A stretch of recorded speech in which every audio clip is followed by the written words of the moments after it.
Hello दोस्तों, कैसे हो आप? आपका स्वागत है अपने परिवार नौकरी बाज़ार में। और आज जो हमारी क्लास रहने वाली है वो राज्यपाल से संबंधित क्लास रहने वाली है। इस क्लास में हम पूरे राज्यपाल से संबंधित जितने भी क्वेश्चन आपके किसी भी एग्जाम में बनते हैं वो सारे क्वेश्चनों का रिवीजन करने वाले हैं एक एक करके। और आपको इसमें जो रिवीजन की क्लास है ये बहुत अच्छे से आपको कम्प्लीटली तैयारी करा के देती है। अगर आप कहीं से भी तैयारी कर रहे हैं तो आप यहाँ से आइए, एक बार रिवीजन करिए और रिवीजन करने के बाद आप देखिए कि आपकी तैयारी किस लेवल पे चली जाती है, क्योंकि रिवीजन करना बहुत ज़रूरी है। अगर कोई बच्चा विदाउट रिवीजन किसी भी एग्ज़ाम में बैठता है तो उसका जो रिवीजन करने वाले बच्चे से हमेशा कम नंबर ही आते हैं। ये चीज़ आपको पता भी होगी और आप देखते भी होंगे अपने आसपास वाले बच्चों को, या आप भी अगर कभी ऐसे करके बैठे हैं एग्ज़ाम में तो करके देखिए। अगर आप किसी किसी एग्ज़ाम में बहुत अच्छे से प्रिपरेशन करके जाइए और रिवीजन करिए अपने जितने भी चीज़ें आपने पढ़ी हैं, और उसके बाद में एक एग्ज़ाम में सिर्फ पढ़ के जाइए, रिवीजन मत करिए, फिर आप देखना उसका रिजल्ट कितना फ़र्क पड़ता है। तो चलिए पहला क्वेश्चन हम अटेम्प्ट कर लेते हैं अपना। जो पहला क्वेश्चन है कि भारतीय संविधान में राज्यपाल की नियुक्ति की व्यवस्था किस देश से ली गई है? कि भारतीय संविधान में जो राज्यपाल की नियुक्ति की व्यवस्था है वो किस देश से ली गई है? आपको अगर पता है तो इस क्वेश्चन का आंसर दीजिए, नहीं तो मैं बता दूंगा आपको। अमेरिका, कनाडा, ब्रिटेन या फ्रांस? तो आप सबको पता होना चाहिए हमारे देश में जो भारतीय संविधान में राज्यपाल की नियुक्ति की जो व्यवस्था है वो कहाँ से ली गई है? कनाडा से। अगला देख लेते हैं। राज्य का संवैधानिक एवं कार्यकारी प्रमुख कौन होता है? जो राज्य का संवैधानिक और कार्यकारी प्रमुख होता है वो कौन होता है? मुख्यमंत्री होता है, राज्यपाल होता है, राष्ट्रपति होता है, या मुख्य न्यायाधीश होता है? तो जो आपका संवैधानिक प्रमुख होगा राज्यपाल होगा, ठीक है। अगर केंद्र की बात करेंगे तो राष्ट्रपति हो जाते हैं संवैधानिक प्रमुख। और संविधान की जो रक्षा करने का अधिकार किसके पास है, या संविधान की जो किसी भी चीज़ में अगर आप परिवर्तन कर रहे हैं या उसका मूल ढांचा है, किसके पास सुनवाई होती है? तो वो सुप्रीम कोर्ट में होती है, ठीक है। यानी कि जो मुख्य न्यायाधीश होते हैं या सुप्रीम कोर्ट होता है हमारा, उसके पास ही पावर होती है। किस अनुच्छेद के अंतर्गत राज्यपाल की नियुक्ति होती है? जो कौन सा अनुच्छेद है जिसके अंतर्गत राज्यपाल की नियुक्ति होती है? Article 153, article 155, article 156, article 160। तो आर्टिकल 155 में आपके जो राज्यपाल है उनकी नियुक्ति की जाती है, ठीक है। विधान परिषद में राज्यपाल कितने सदस्यों को मनोनीत करता है? अगर विधान परिषद की बात करें तो कितने सदस्यों को राज्यपाल मनोनीत करेगा?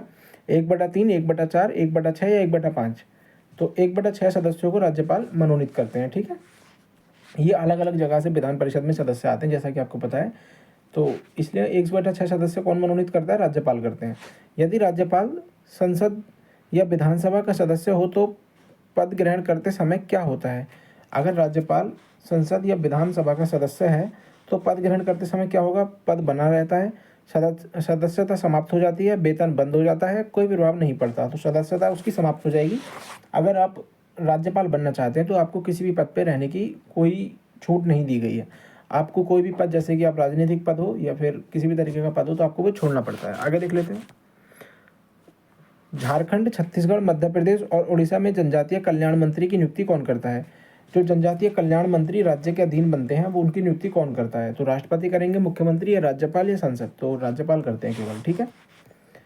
राज्य विधानसभा के सत्रावसान का आदेश कौन देता है? अगर राज्य विधानसभा की बात चल रही है तो आपका कौन देगा? मुख्यमंत्री, राज्यपाल, राष्ट्रपति या स्पीकर? तो राज्यपाल देगा। और अगर केंद्र की बात चल रही है, लोकसभा की बात चल रही है, तो आपका कौन देगा? राष्ट्रपति। राज्यपाल जिला न्यायाधीशों की नियुक्ति, स्थानांतरण और पदोन्नति किसकी सलाह से करता है? देखो, अगर राज्यपाल के हाथ में दो चीज़ें होती हैं। देखो, आप अगर सुप्रीम कोर्ट और हाई कोर्ट के जाओगे तो वो राष्ट्रपति कर लेते हैं। अगर राज्यपाल को किसकी नियुक्ति करने का मौका मिलता है? जिला न्यायाधीशों की, ठीक है। अगर उनका कोई एक जगह से दूसरी जगह ट्रांसफर करना है तो कौन करेगा? राज्यपाल करेंगे। अगर उनकी जो प्रमोशन होता है वो कौन करते हैं? वो भी राज्यपाल करते हैं। तो वो सब किसकी सलाह से करते हैं? मुख्यमंत्री, उच्च न्यायालय, राष्ट्रपति या संसद? तो किसकी सलाह पर करेंगे वो? उन्हें उच्च न्यायालय की सलाह लेनी पड़ेगी, तब ये सब चीज़ें होती हैं, ठीक है। आगे देख लेते हैं। राज्यपाल के वेतन और भत्ते किस निधि से दिए जाते हैं? जो राज्यपाल के वेतन और भत्ते होते हैं वो किस निधि से दिए जाते हैं? भारत की संचित निधि से, राज्य की संचित निधि से, आपात निधि से, या संसद निधि से? तो संसद निधि से भी नहीं दिए जाते। जो राज्यपाल के वेतन और भत्ते किस निधि से दिए जाते हैं? तो राज्य की जो संचित निधि होती है उससे दिए जाते हैं, ठीक है। क्योंकि राज्य के लिए राज्यपाल काम करता है, जबकि होता वो केंद्र का है, तो इसलिए उसकी जो कार्य होते हैं वो राज्य के लिए होते हैं, और वो उसको जो वेतन दिया जाएगा वो राज्य की तरफ से दिया जाता है। भारतीय संविधान में राज्यपाल के विरुद्ध अभियोग चलाने का प्रावधान कौन है या नहीं? जो भारतीय राज्यपाल के विरुद्ध महाभियोग चलाने का प्रावधान है या नहीं है? तो है, नहीं है, आंशिक है, केवल विशेष स्थिति में है। तो अगर आपको राज्यपाल के खिलाफ कोई भी किसी भी तरीके का अभियोग लेके आना है उसको हटाने के लिए खासकर, तो वो किस तरीके से आप ला सकते हैं, ठीक है। तो अगर आपको उसमें है नहीं है तो उसमें जो है नहीं है, आप राज्यपाल के खिलाफ जो है महाभियोग नहीं ला सकते, क्योंकि वो देश का प्रमुख होता है, वो राज्य का प्रमुख होता है। राज्यपाल किस अनुच्छेद के अंतर्गत राष्ट्रपति के विचार हेतु विधेयक आरक्षित रख सकता है? राज्यपाल किस अनुच्छेद के अंतर्गत विधेयक आरक्षित रख सकता है राष्ट्रपति के लिए? तो 200 के तहत, अनुच्छेद 200 के तहत, अनुच्छेद 201 के तहत, अनुच्छेद 202 के तहत, या अनुच्छेद आपके 203 के तहत। तो आप जो है अगर आर्टिकल 201 को देखेंगे तो वहाँ पे आपका जो है राज्यपाल राष्ट्रपति के लिए किसी 201 के अनुच्छेद 201 के अनुसार विधेयक जो है आरक्षित जो है या संरक्षित उसे रख सकता है अपने पास, और वो राष्ट्रपति को दे सकता है दिखाने के लिए, ठीक है। आगे देख लेते हैं, राष्ट्रपति को भेज सकता है मतलब। वर्तमान में राज्यपाल का मासिक वेतन लगभग कितना है? इसकी प्रक्रियाएं में अगर मैं चाहूँ तो आपको बहुत डिटेल में बता सकता हूँ। ऐसा होता है, अगर मान लीजिए विधानसभा में आपको कोई भी चीज़ें मतलब कोई विधेयक पास होता है, अब वो अंतिम स्वीकृति तो राज्यपाल देता है उस पर। अब उसके पास एक वीटो पावर होती है कि वो अपने जेब में उसको रख सकता है, यानी कि अपने पास उसे रख सकता है संरक्षित तरीके से, और उसे कोई भी ऐसे नहीं कहेगा कि हाँ भाई तुम क्यों पास नहीं कर रहे हो। वो उसकी मर्जी है, वो पास कर रहा है नहीं कर रहा है। तो उसके पास आर्टिकल 201 के तहत ये शक्ति होती है, क्योंकि वो स्टेट का नहीं होता, वो गवर्नमेंट कौन सी सेलेक्ट करती है राज्यपाल को, वो केंद्र सरकार करती है। तो केंद्र सरकार यानी कि राष्ट्रपति को अगर कोई विधेयक उसको ऐसा लगता है कि राष्ट्रपति को उसको भेजने की अनुमति मतलब भेजना चाहिए और केंद्र की अनुमति उसमें राष्ट्रपति की अनुमति लेनी चाहिए, तो वो राष्ट्रपति को भेज सकता है, और तब उसकी अगर राष्ट्रपति अनुमति देते हैं तब वो उसे पास कर देगा या उस पर सिग्नेचर कर सकता है।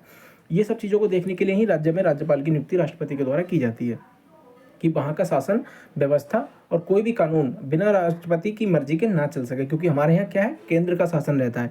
हमारे यहाँ राज्य जो है स्टेट वो बहुत नॉमिनल मतलब एकदम नामात्र की जो उनकी सरकार होती है, वो सिर्फ अपने कानून बना सकते हैं, लेकिन पूर्ण रूप से जो कंट्रोल रहता है वो केंद्र का ही रहता है। वर्तमान में राज्यपाल का मासिक वेतन लगभग कितना होता है? वर्तमान में जो राज्यपाल का मासिक वेतन है वो कितना है? 2 लाख है, 3 लाख है, 3,50,000 है या 4 लाख है? तो आप सबको पता होगा कि 3 लाख वेतन इसको दिया जाता है हमारे यहाँ राज्यपाल अगर कोई भी है तो 3,50,000 का वेतन दिया जाता है। राज्यपाल किसके प्रति उत्तरदायी होता है? जो राज्यपाल का जो उत्तर देने का अधिकार है, अगर राज्यपाल को कोई प्रश्न पूछ सकता है तो वो कौन पूछ सकता है? मुख्यमंत्री, संसद, राष्ट्रपति या जनता? तो आपको पता है राज्यपाल को सिर्फ जो नियुक्ति करेगा वही उससे उत्तर पूछ सकता है, कौन? राष्ट्रपति, ठीक है। किसको देने का अधिकार है? केवल राष्ट्रपति को उत्तर देने का, ठीक है। आगे देख लेते हैं। संविधान संशोधन विधेयक अधिनियम 1956 के अनुसार क्या एक व्यक्ति एक से अधिक राज्यों का राज्यपाल हो सकता है? नहीं हो सकता। हाँ हो सकता है, केवल 2 राज्यों का हो सकता है, केवल 1 राज्य का हो सकता है। एक या एक से अधिक राज्यों का राज्यपाल हो सकता है कोई भी व्यक्ति, ठीक है।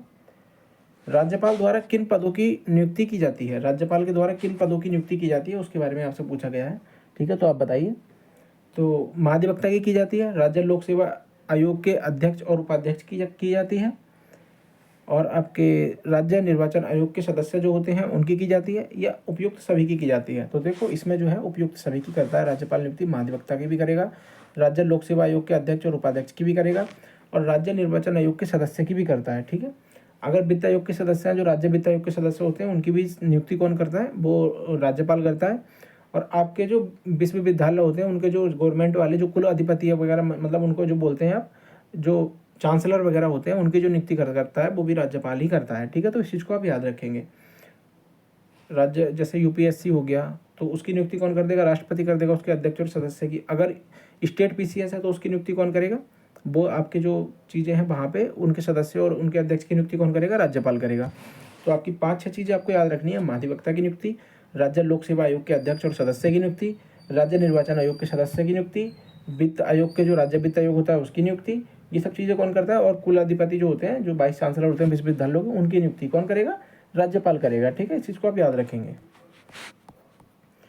विद्यालयों के कुलपतियों यानी कि वाइस चांसलर की नियुक्ति कौन करता है? तो मैंने आपको भी बताया, मुख्यमंत्री, राज्यपाल, राष्ट्रपति या संसद। सांसद कौन करता है? राज्यपाल करता है। आगे देख लेते हैं। राज्य वित्त आयोग का गठन कौन करता है? जो राज्य का वित्त आयोग होता है उसका गठन कौन करता है? मुख्यमंत्री करेगा, राज्यपाल करेगा, राष्ट्रपति करेगा, संसद करेगा। जो वित्त आयोग होता है उसके सदस्य की जो उसका जो गठन करेगा वो कौन करेगा? राज्यपाल करेगा, ठीक है। राज्य का वित्त आयोग की बात कर रहे हैं यहाँ पे, ठीक है। आगे देख लेते हैं। उच्च न्यायालय के न्यायाधीशों की नियुक्ति के संबंध में राज्यपाल किसे परामर्श देता है? जो उच्च न्यायालय के न्यायाधीश होते हैं उनकी नियुक्ति के संबंध में राज्यपाल किसे परामर्श देता है? यानी कि हाईकोर्ट के जो न्यायालयों के न्यायाधीश होते हैं उनकी अगर नियुक्ति करनी है तो राज्यपाल किसको परामर्श देता है? प्रधानमंत्री को, राष्ट्रपति को, मुख्यमंत्री को, संसद को। तो कौन किसे देगा?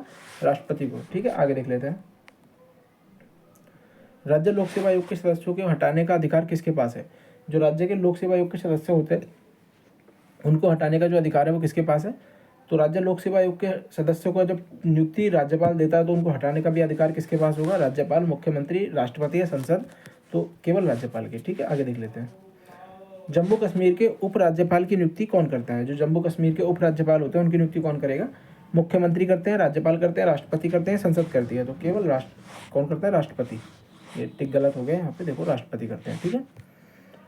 भारत में राज्यपाल बनने वाली पहली महिला कौन थी? जो भारत की राज्यपाल बनने वाली पहली महिला थी, आप बताइए। इंदिरा गांधी थी, सरोजनी नायडू थी, विजयलक्ष्मी पंडित थी या प्रतिभा देवी पाटिल थी? तो पहली जो महिला थी वो उत्तर प्रदेश की सरोजनी नायडू थी जो राज्यपाल बनी थी। ठीक है। राज्य विधानसभाओं में आंगल भारतीय सदस्यों का मनोनयन किस अनुच्छेद के अंतर्गत किया जाता है? जो राज्य विधानसभाओं के जो आंगल भारतीय समुदाय होता है उसके सदस्य जो होते हैं उसके सदस्यों का मनोनयन मनोनीत किया जाता है। तो कौन से आर्टिकल के द्वारा उन सदस्यों को मनोनीत किया जाता है? तो ये तो अब तो आर्टिकल ही खत्म कर दिया गया है। ठीक है, तो इस चीज़ को अब तो गिनने की कोई जरूरत नहीं है। लेकिन 330 में था, 331 में था, 333 में था, 334 में था। तो 333 में होता था ये। ठीक है, आंगल भारतीय वाला जो होता है। राज्यपाल से संबंधित प्रमुख अनुच्छेद कौन कौन से हैं? जो राज्यपाल से संबंधित जो प्रमुख अनुच्छेद होते हैं वो कौन कौन से होते हैं?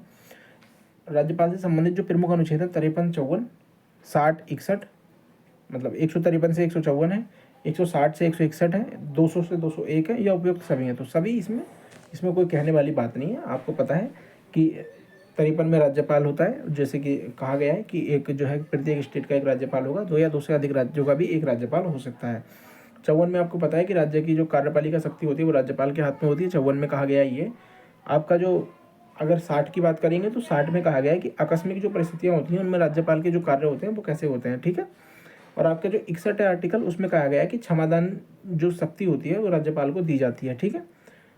आपके जो अन्य जैसे कि राष्ट्रपति होता है वो आर्टिकल 72 के तहत क्षमादान शक्ति प्राप्त करता है, लेकिन जो राज्यपाल है उसको आर्टिकल 161 के तहत जो क्षमादान शक्ति है वो दी गई है। वो क्षमादान 3 तरीके से कर सकता है। एक तो उसका जो सज़ा होती है उसको कम कर सकता है, उसको मतलब बढ़ा सकता है, उसको कम कर सकता है, या उसका कुछ तरीके जैसे हार्ड है तो उसको नॉर्मल सज़ा में कन्वर्ट कर सकता है, या उसको कम कर सकता है। मतलब ज़्यादा कम नहीं कर सकता, ख़त्म नहीं कर सकता। राज्यपाल ख़त्म करने का अगर सज़ा को कोई ख़त्म कर सकता है तो वो केवल राष्ट्रपति कर सकता है। इस चीज़ को आप याद रखेंगे। ठीक है। अब अगर और भी आर्टिकल है 163 में आप जाएंगे तो उसमें जो है मंत्रिपरिषद द्वारा जो राज्यपाल की जो सलाह होती है उसका गठन मंत्रिपरिषद का राज्यपाल की सलाह से होता है। 163 में कहा गया है। आर्टिकल अगर 200 की बात करते हैं तो 200 में जो राज्य विधानसभाओं पर विधेयक पारित होते हैं उनके जो राज्यपाल की अनुमति देने का काम होता है वो आर्टिकल 200 में है। आर्टिकल अगर 201 की बात करें तो 201 में राज्य विधानसभाओं द्वारा जो विधेयक राष्ट्रपति को सौंपे जाते हैं, मतलब अगर विधेयक पास हो गया और जो 201 में हमने अभी बताया था कि राज्यपाल किसको रखता है, विधेयक को अपने पास रख लेगा और राष्ट्रपति को दिखाएगा। ठीक है, तो वो सब चीज़ें होती हैं। ठीक है, परामर्श के लिए होता है। तो ये सब होते हैं। ठीक है। अनुच्छेद 161 किससे संबंधित है? तो मैंने आपको अभी बताया कि अनुच्छेद 161 किससे संबंधित है? नियुक्ति से, वेतन से, क्षमादान की शक्ति से या चुनाव से। तो क्षमादान की शक्ति से प्राप्त है। ठीक है। अनुच्छेद 200 किससे संबंधित है? अनुच्छेद 200 अध्यादेश से, विधेयक पर राज्यपाल की अनुमति से, या आपका न्यायपालिका से, वित्त से। तो आपको पता है किससे था? राज्यपाल की जो विधेयक पर अनुमति होती है उससे संबंधित है। अनुच्छेद 213 किससे संबंधित है? जो आर्टिकल 213 है वो नियुक्ति से है, अध्यादेश जारी करने की शक्ति से, चुनाव से, या कार्यपालिका न्यायपालिका से। तो ये सभी को पता होगा। अध्यादेश जारी करने की शक्ति राष्ट्रपति को जो दी गई है वो आपकी 213 में दी गई है। ठीक है। और 123 में राष्ट्रपति को दी गई है, ये भी आप याद रखेंगे। ठीक है। अनुच्छेद 233 किससे संबंधित है? जो अनुच्छेद 233 है वो किससे संबंधित है? राज्यपाल का वेतन, जिला न्यायाधीशों की नियुक्ति, विधानसभा या संसद। तो आर्टिकल जो आपका 233 है वो किससे? न्यायाधीशों की जो नियुक्ति होती है वो जिला न्यायाधीशों की नियुक्ति कौन करता है? वो आपका करता है राज्यपाल। ठीक है। आगे देख लेते हैं। सरोजिनी नायडू ने राज्यपाल के पद को किसके तुल्य, जो सरोजिनी नायडू थी राज्यपाल के पद को किससे तुलना की थी? तो सोने का सिंहासन, सोने का पिंजरा, चांदी का महल या कांच का घर। तो जो इसमें इन्होंने कहा था कि जो सोने का पिंजरा है, राज्यपाल ऐसा होता है वो जो है मतलब सभी चीज़ों को देख सकता है। राज्यपाल का पद हमारे यहाँ पे बहुत शुभ मतलब अच्छा माना जाता है कि राज्यपाल को कोई इतनी ज़्यादा टेंशन नहीं लेनी होती। राज्य का अगर कोई दिक्कत आ रही है तो वो केंद्र को दे सकता है। तो सोने का पिंजरे के तौर पे राज्यपाल की जो नियुक्ति मतलब माना था, वो सरोजिनी नायडू ने राज्यपाल के पद को माना था। ठीक है, उसने सरोजिनी नायडू ने जो कहा था वो इस उनके जो प्रॉपर शब्द थे वो इस तरीके से थे कि राज्यपाल जो होता है वो एक पिंजरे में बैठी हुई, सोने के पिंजरे में बैठी हुई एक चिड़िया के समान होता है। ठीक है, तो इस तरीके की चीज़ें सरोजिनी नायडू ने राज्यपाल के पद के लिए बोली थी। चलिए मिलते हैं किसी और क्लास में। आपने अगर ये क्लास देखी है तो ठीक है, अच्छी बात है, क्योंकि आज थोड़ी तबीयत डाउन सी हो रही है, तो इसलिए आपको लैंग्वेज यानी कि भाषा में थोड़ी सी अंतर भी दिखाई दे रहा होगा। तो कोई बात नहीं, ऐसा चलता रहता है, थोड़ा सा तबीयत डाउन थी आज। तो कल ऐसे ही किसी क्लास के साथ मिलेंगे। अभी हिस्ट्री की क्लास आपकी अपलोड होगी, क्योंकि आपको पढ़ाना ज़रूरी है, तो वो भी अभी करेंगे थोड़ी देर में।